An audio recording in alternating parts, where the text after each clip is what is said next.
고아들의 아버지로 불리는 조지 뮬러라는 분이 있습니다. 이분이 애슐리 타운이라는 큰 고아원을 세워서 아이들을 돌봤습니다. 그런데 추운 겨울날 고아원에 보일러가 갑자기 고장이 났습니다. 보일러를 고치려면 적어도 일주일이 걸렸습니다. 사람들은 조지 뮬러에게 뛰어와서 말했습니다. 목사님, 큰일 났습니다. 영아들이 있는 건물에도 보일러가 고장나서 아이들이 다 얼어 죽게 되었습니다. 이렇게 말하면서 아우성쳤습니다. 그 말을 들은 뮬러는 성경책을 옆구리에 낀 채 교회로 걸어갔습니다. 그리고 밤을 새워 하나님께 부르짖었습니다. 날씨를 주장하시는 하나님 아버지, 이 어린아이들은 다 하나님이 제게 맡기신 생명들입니다. 이 어린 생명들의 아버지는 하나님이시고 저는 총무일 뿐입니다. 시간과 환경을 주장하시는 아버지, 보일러를 고칠 동안 봄 날씨로 변화시켜 주소서. 조지 뮬러가 간과하는 동안 갑자기 동풍이 불기 시작했습니다. 그리고 영국 전체 날씨가 봄 날씨로 변화됐습니다. 그때는 지금과 같은 기상이변이 흔치 않을 때였습니다. 그런데 하나님이 그의 기도에 응답하셔서 북풍을 멈추시고 동풍이 불게 하셔서 영국 전체를 온실로 만드셨던 것입니다. 보일러를 수리해서 정상적으로 가동하자 다시 한겨울에 세찬 바람이 불어왔습니다. 뮬러는 간절히 부르짖어 기도하여서 하나님의 은혜를 입게 되었던 것입니다. 하나님의 자녀는 어떤 상황을 만나게 되든지 하나님께 간절하게 부르짖어 기도하면 하나님의 은혜를 입게 됩니다. 오늘 본문 말씀에는 예수님께 부르짖어서 예수님으로부터 고침을 받는 두 맹인이 나옵니다. 예수님이 여리고에서 떠나가실 때 길거리에 맹인 두 사람이 예수님께 소리질러 불쌍히 여겨주실 것을 간청합니다. 사람들은 시끄럽다고 그들을 제지하며 꾸짖습니다. 그러나 맹인들은 더 크게 소리질렀고 예수님은 그들을 온전하게 고쳐주십니다.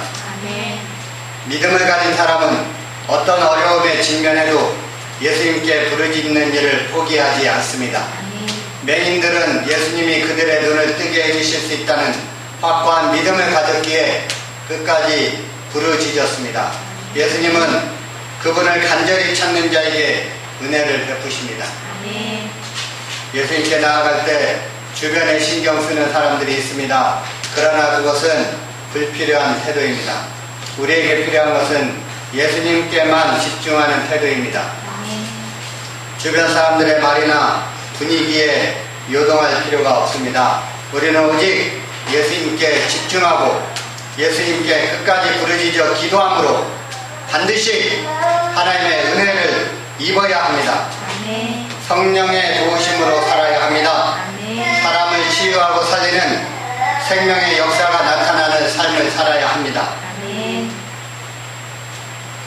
예수님이 지나간다는 소문을 들은 맹인들이 예수님께 소리를 질렀습니다. 무슨 말로 소리 지르는지 30절에 나와 있습니다. 30절 다 같이 읽으시겠습니다. 맹인 두 사람이 길가에 앉았다가 예수께서 나타나고 소리를 이르되 주여 우리를 불쌍히 여기소서. 다윗의 자손이여 하니. 아멘. 여리고성의 두 맹인은 주여 우리를 불쌍히 여기소서, 다윗의 자손이여 라고 부르짖었습니다. 소리를 지르거나 부르짖는 것은 평범하고 일반적인 태도가 아닙니다. 아무런 걱정도 없고 아쉬움도 없는 사람은 부르짖지 않습니다. 그런 사람은 절실하지 않기 때문입니다. 애타고 절실한 애절함이 없기 때문입니다. 그런데 불난집에 갇혀 있는 사람이나 물에 빠진 사람은 차분한 목소리로 살려주세요 이렇게 말하지 않습니다. 불난집에 갇혀 있거나 물에 빠진 사람은 자기가 할 수 있는 가장 큰 소리로 소리를 지릅니다. 사람 살려! 이렇게도 안 들리면 더 크게. 한번 사람 살려시 하면 옆에서 놀래서 쫓아오겠죠. 네. 하여튼 하나님 앞에 부르짖을 때는 물에 빠진 사람, 불에 불나고 있는 집에 갇혀있는 사람처럼 애타고 간절하고 절실하게 부르짖어야 됩니다. 아멘.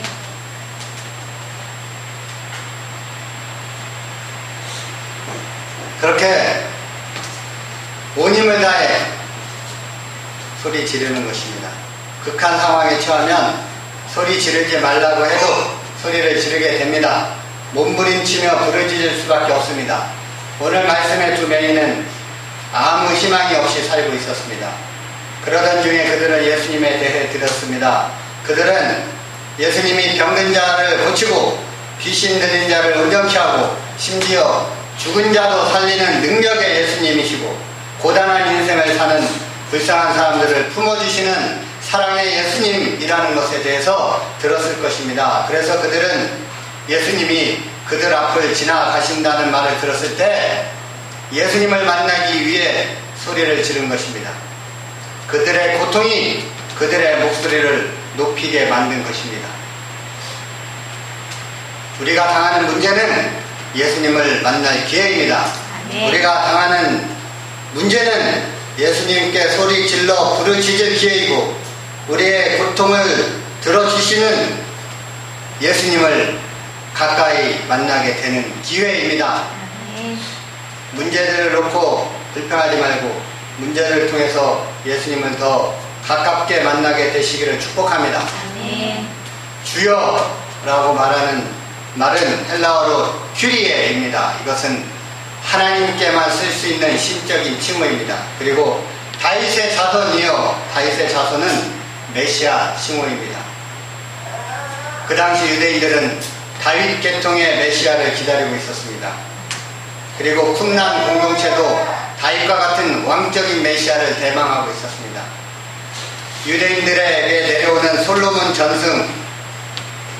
전승에는 다윗의 자손으로 불리는 메시아가 지혜와 가르치는 권위와 귀신들에 대한 지배권을 갖추고 있다고 가르쳐주고 있었습니다. 그래서 다윗의 자손이라는 말은 마태복음에서도 9번이나 특별한 메시아적 기대를 담고 있는 표현으로 사용되고 있습니다. 다윗은 하나님의 마음이 합한 사람이었고 모든 선한 왕의 표준이었습니다. 다윗의 길은 모든 왕이 따라야 될 모범이었습니다. 다윗은 그런 의미에서 하나님의 백성의 회복의 상징이었습니다. 그러니까 맹인들이 부르짖은 말 주여 다윗의 자손이여 라는 칭호는 맹인들이 예수님을 메시아로 믿고 있었다는 것입니다. 메시아로 믿고 메시아로 부르고 있었던 것입니다. 그 당시에 예수님을 따르고 있던 무리들은 예수님을 알아보지 못하는 수많은 유대인들의 상징입니다. 그렇게 예수님을 알아보지 못하는 수많은 유대인들은 실제로는 영적인 맹인이었지만 오늘 말씀의 이 두 맹인은 예수님이 메시아인 줄 알고 믿는 영적인 눈이 열려 있었던 것입니다. 맹인들이 부르짖자 예수님을 애워싸고 있었던 무리들은 맹인들에게 조용하라고 꾸짖습니다. 31절입니다. 다같이 읽겠습니다. 우리가 꾸짖어 잠잠하라 하되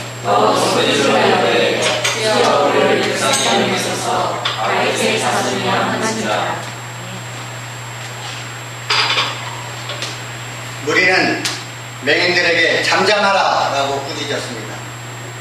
그러나 맹인들은 더욱 소리를 질러서 주여 우리를 불쌍히 여기소서 다윗의 자손이여 라고 반복해서 예수님을 부릅니다.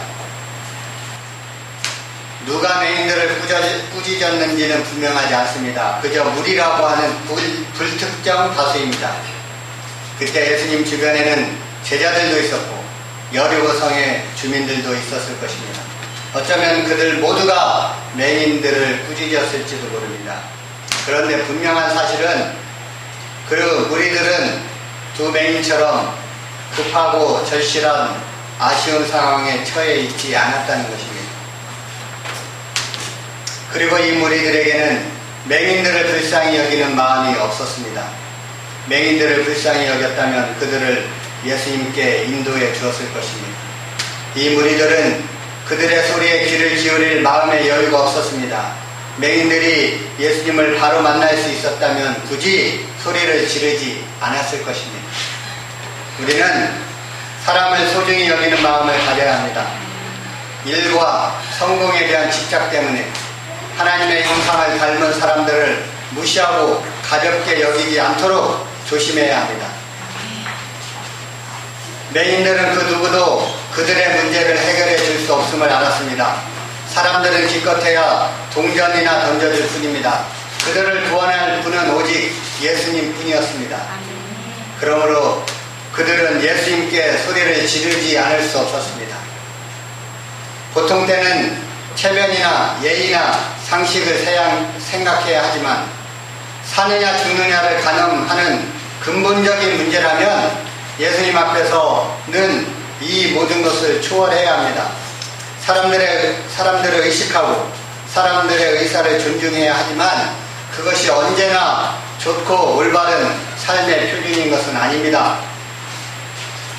맹인들이 꾸지람을 들으면서도 더 크게 소리를 지를 수밖에 없었던 이유는 예수님이 아니면 안 되기 때문입니다. 예수님이 아니면 안 되는 근본적인 문제들이 있습니다. 예수님이 아니면 안 될 때 예수님을 향해 부르짖어야 합니다. 맹인 주변의 여리고성 주민들은 때로는 아침에 그들의 손을 잡아 고발하는 장소에 데려다 주기도 하고 가끔 접선해 주기도 하지만 그 이상의 것은 해줄 수 없는 사람들이었습니다. 그러나 예수님은 그들의 인생을 근본적으로 바꿔 주실 수 있는 분입니다. 그들의 인생의 비극은 볼 수 없다는 데서부터 시작되었습니다. 볼 수 없기 때문에 배울 수도 없고 일할 수도 없고 그래서 가난해졌습니다. 가장 심각한 문제는 앞으로도 계속 그렇게 살아야 한다는 것입니다. 이제 볼 수만 있게 된다면 모든 문제가 일순간에 해결될 수 있습니다. 또 그들이 더욱 간절히 소리 지르는 이유는 어쩌면 이번이 예수님을 만날 마지막 기회라는 생각 때문이었을 것입니다. 오늘 본문 말씀의 사건은 예수님이 여리고성을 떠날 때 생긴 일입니다. 이제 예수님은 여리고성을 떠나 예루살렘으로 가실 것이고 거기서 십자가를 지시고 죽으실 것입니다. 다시는 여리고에 오지 못할 것입니다. 그때가 마지막 기회였던 것입니다. 맹인들이 소리 높여 부르짖은 것은 아주 시적절한 것이었습니다. 모든 것에는 때가 있습니다. 기회가 왔을 때 잡아야 합니다. 오늘은 다시 돌아오지 않습니다. 2011년도 이제 4개월을 남겨두고 있습니다. 이제 다음 주가 추석인데 추석 명절을 바쁘게 지내고 나면 2011년은 3개월이 남습니다. 10, 11, 12, 3개월. 이제 남은 4개월은 영원히 다시 돌아오지 않을 마지막 기회입니다. 그러므로 소중하게 사용해야 합니다. 가장 가치 있는 일에 집중해야 합니다. 은혜의 복음을 전하고 영혼을 살리는 일에 가장 우선순위를 두고 한 영혼이라도 살리고 2012년 새해를 맞이하게 되시기를 축복합니다. 우리에게 매일매일이 똑같은 것 같고 한평생 많이 남은 것 같지만 우리의 한평생이 며칠날 끝나게 될지 하나님만 아시고 우리도 모릅니다. 오늘 하루 남은 4개월 소중하게 사용하게 되시기를 바랍니다. 하나님이 가장 기뻐하시는 복음 전하는 이 일을 하는 사람은 하나님이 함께 하시고 역사하시는 것을 체험하게 될 것입니다. 복음을 전하면 힘이 날 것입니다. 복음을 전하는 일에 집중하면 건강해질 것입니다. 남은 4개월 동안 한 영혼이라도 건질 수 있도록 영혼을 살리는 이 하나님 나라 프로젝트에 동참하게 되시기를 바랍니다. 순모임은 친목회로 끝나면 안 됩니다.